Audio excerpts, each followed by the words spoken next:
Hello everyone, welcome to another episode of Current Affairs MCQs. Let's start with previous day's practice question. The question was regarding remittances, consider the following statements. 1. The remittance cost are the fees charged when someone sends money internationally. 2. Remittance volumes are influenced by migration levels, employment conditions in origin countries, and the cost of remitting funds. According to the World Bank, India was the top receiver of remittances in the year 2024, followed by the United States. How many of the statements given above is or are not correct? Only one, only two, all three, or none? The correct answer is option A, only one. Remittance costs are the fees charged when someone sends money internationally. Hence, statement 1 is correct. Remittance volumes are influenced by migration levels, employment conditions in origin countries, and the cost of remitting funds. Hence, statement 2 is correct. According to the World Bank, India was the top receiver of remittances in the year 2024, followed by Mexico, China, Philippines, and Pakistan due to job market recovery in high-income countries. Hence, statement 3 is not correct. Hence, option A is the correct answer. Let's begin today's session. The first question is, regarding boundary disputes between India and China, consider the following statements. 1. The Johnson Line proposed by the British in the 1860s placed Aksai Chin in the then princely state of Jammu and Kashmir. 2. The middle sector is the only largely undisputed area where both India and China have exchanged maps and firmly demarcated boundaries. 3. The boundary dispute in the eastern sector is centered around the McMahon Line, which China recognizes as the official boundary. How many of the statements given above is or are correct? Only one, only two, all three, or none? The correct answer is option A, only one. The Johnson Line placed Aksai Chin with Jammu and Kashmir, but China bases its claims on the McMahon Line, which places Aksai Chin under Chinese control. Hence, statement 1 is correct. While the middle sector, Uttarakhand and Himachal Pradesh, is largely undisputed and maps have been exchanged, no formal boundary demarcation exists. Hence, statement 2 is not correct. China does not recognize the McMahon Line and claims the entire Arunachal Pradesh as part of the Tibet Autonomous Region. Hence, statement 3 is not correct. Hence, option A is the correct answer. Next, consider the following statements. 1. 25th December is celebrated as Good Governance Day every year on the birth anniversary of former Prime Minister Jawaharlal Nehru. 2. Good Governance Index has been launched by the Ministry of Personnel, Public Grievances and Pensions to determine the status of governance in the country. Which of the statements given above is or are correct? 1 only, 2 only, both 1 and 2, neither 1 nor 2. The correct answer is option B, 2 only. 25th December is celebrated as Good Governance Day every year on the birth anniversary of former Prime Minister Atal Bihari Vajpayee. Hence, statement 1 is not correct.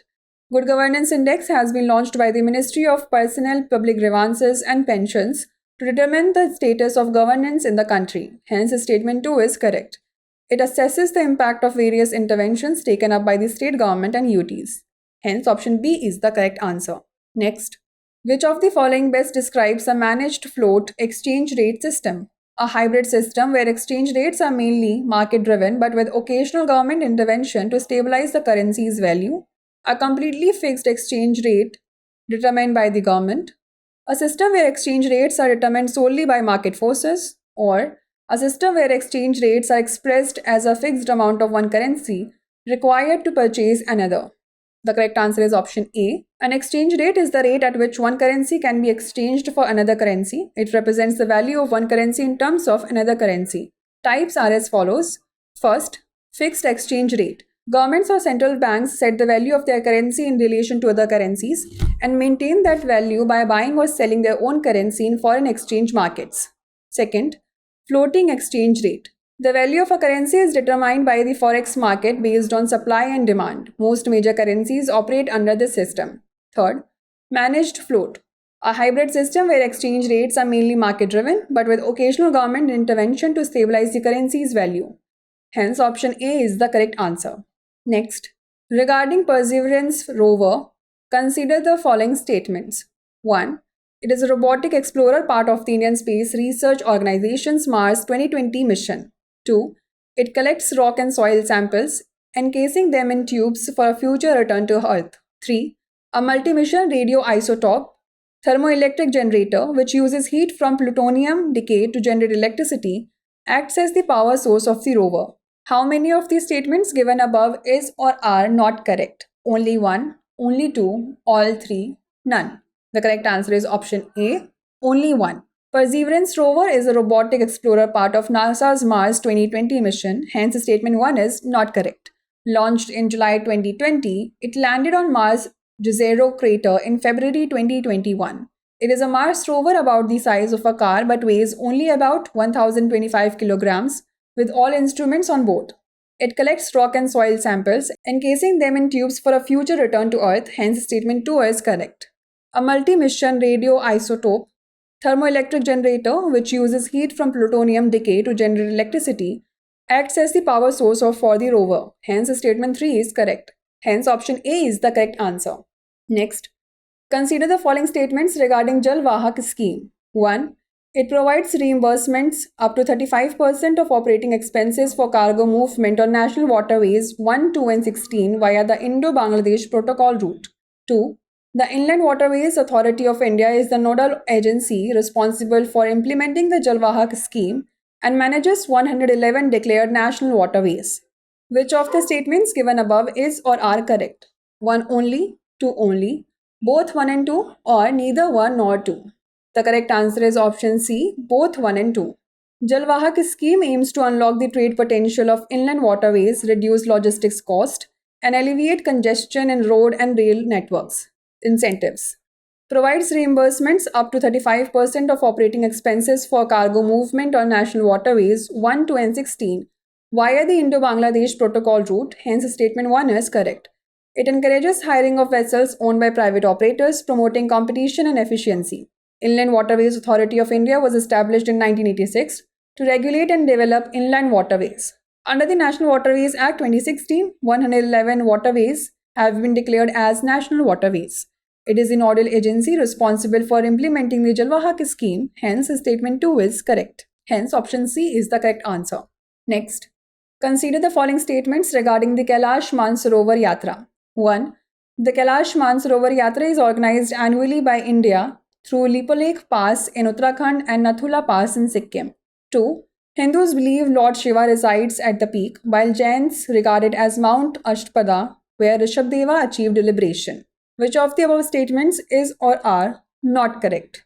1 only, 2 only, both 1 and 2, neither 1 nor 2. The correct answer is option D, neither 1 nor 2. India organizes the Kailash Mansarovar Yatra annually between June and September through the Lipolekh Pass in Uttarakhand and the Nathula Pass in Sikkim. Hence, statement 1 is correct. The KMY is revered by Hindus, Jains, Buddhists, and Bon followers. Hindus believe Lord Shiva resides at the peak, while Jains regard it as the Mount Ashtpada, where Rishabdeva achieved liberation. Hence, statement 2 is correct. The Mansarovar Lake near Mount Kailash is revered for its spiritual power. The pilgrimage is managed by Kumaon Mandal Vikas Nigam in collaboration with India's Ministry of External Affairs and the Government of China. Mount Kailash is a diamond-shaped peak made of black rock and the source of major rivers in Asia, including the Brahmaputra, Sutlej, Indus, and Karnali. Hence, option D is the correct answer. Next, regarding the sacred groves, consider the following statements. 1. They are the tracts of virgin forest that are left untouched by the local inhabitants and are protected by the local people due to their culture and religious beliefs. 2. Wildlife Protection Act 1972 empowers the President to declare any private or community land as a community reserve, under which sacred groves can be declared as community reserves. Which of the statements given above is or are correct? 1 only, 2 only, both 1 and 2, neither 1 nor 2. The correct answer is option A, 1 only. Sacred groves are the tracts of virgin forest that are left untouched by the local inhabitants and are protected by the local people due to their culture and religious beliefs. Hence, statement 1 is correct. Wildlife Protection Act 1972 empowers state governments to declare any private or community land as a community reserve, under which sacred groves can be declared as community reserves. Hence, statement 2 is not correct. Hence, option A is the correct answer. Next, consider the following statements regarding the Chennai-Vladivostok Eastern Maritime Corridor. 1. The EMC is aligned with India's Maritime Vision 2030, which includes over 150 initiatives aimed at transforming the maritime sector. 2. It reduces the shipping distance between Chennai and Vladivostok to 5,600 nautical miles, significantly cutting transit time. 3. Vladivostok, a key port in the EMC, is the largest Russian port in the Pacific Ocean. Which of the above statements is or are correct? 1 and 2 only, 2 and 3 only, 1 and 3 only, 1, 2 and 3. The correct answer is option D, 1, 2 and 3. The Chennai-Vladivostok Eastern Maritime Corridor is a sea link connecting the east coast of India with ports in the far east region of Russia. It passes through the Sea of Japan, the South China Sea, and the Malacca Strait. It aligns with India's Maritime Vision 2030, which includes over 150 initiatives aimed at transforming the maritime sector. Hence, statement 1 is correct. EMC has reduced the shipping distance from 8,675 nautical miles to 5,600 nautical miles, cutting transit time from over 40 days to just 24 days. Hence, statement 2 is correct. Vladivostok is the largest Russian port in the Pacific Ocean, and the corridor passes through the South China Sea and strengthens India's strategic presence, addressing China's dominance in the region. Hence, statement 3 is correct. Hence, option D is the correct answer. Next, consider the following statements regarding the Kisan Kavach. 1. It is made using oxime fabric, which chemically breaks down pesticides that come into contact with the cloth during spraying operations. 2. This initiative is led by the Food and Agriculture Organization to reduce pesticide poisoning in South Asia. Which of the above statements is or are correct? 1 only, 2 only, both 1 and 2, neither 1 nor 2. The correct answer is option A, 1 only. Kisan Kavach is designed to protect farmers from the harmful effects of pesticide exposure, including respiratory disorders, vision loss, and even death. It is made of oxime fabric that can chemically break down any of the common pesticides that get sprayed onto cloth or body during spraying operations. Hence, statement 1 is correct. The manufacturing process involves nucleophilic mediated hydrolysis on cotton fabric to deactivate pesticides. It is developed by Brick in STEM Bangalore in collaboration with CPO Health Private Limited. Hence, statement 2 is not correct. Hence, option A is the correct answer. The last question is, consider the following statements regarding the Central Zoo Authority. 1. It is a statutory body under the Ministry of Environment, Forest and Climate Change, established under the Wildlife Protection Act 1972. 2. It is chaired by the Prime Minister and focuses on strengthening conservation efforts for India's biodiversity. Which of the above statements is or are correct? 1 only, 2 only, both 1 and 2, neither 1 nor 2. The correct answer is option A, 1 only. The Central Zoo Authority is a statutory body under the Ministry of Environment, Forest and Climate Change, established in 1992 under the Wildlife Act 1972. Hence, statement 1 is correct. It is chaired by the Environment Minister and has 10 members and a member secretary. Its objective is to complement and strengthen the national effort in conservation of rich biodiversity. Hence, statement 2 is not correct. Hence, option A is the correct answer. Now it's time for the practice question. Regarding the protected area regime, consider the following statements. 1. It is a set of regulations established under the Foreigners Protected Areas Order 1958. 2.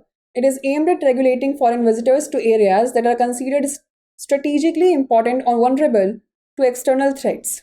Which of the statements given above is or are correct? 1 only, 2 only, both 1 and 2, neither 1 nor 2. Send the answer to this question in the comment section. Like, share and subscribe for more such content. For more informative content, like, share and subscribe, and do not forget to press the bell icon to get the notifications.